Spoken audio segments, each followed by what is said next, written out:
खुदावंद के अजीम नाम में आप सब पर सलामती हो।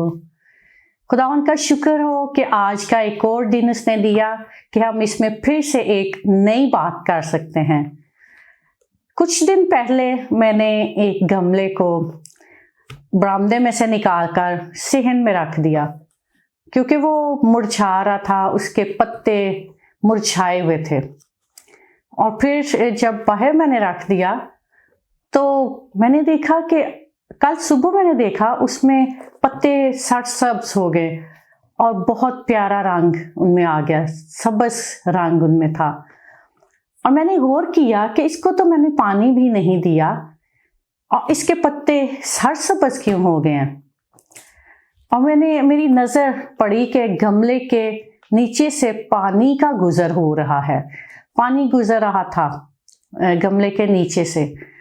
तो फिर मैंने अंदाज़ा लगाया और मैंने गौर किया कि जो गमले के अंदर जड़ें हैं, पौधे की जड़ें हैं, वो गमले के नीचे तक हैं और वही पानी जो गुजर रहा है उस पानी को वो सक कर रही हैं, उस पानी को वो चूस रही हैं और वो पानी पत्तों तक जा रहा है, जिसकी वजह से पत्ते सब्ज हो गए हैं और वो बहुत प्यारा पौधा लग रहा था। और जब मैं उसको देख रही थी तो मुझे कलाम की आयत याद आई। ज़बूर नवीस ने ज़बूर की किताब में लिखा है, पहला ज़बूर, वो उस दरख्त की मानिद होगा। वो कौन? यानी ईमानदार। तो मुझे जब मैं ग्रीन पत्तों को, सब्ज पत्तों को, फ्रेश ग्रीन कलर देख रही थी तो मुझे यही बात याद आ रही थी कि ईमानदार जब पानी की नदियों के करीब होता है तो वो सरसब्ज और शादाब होता है।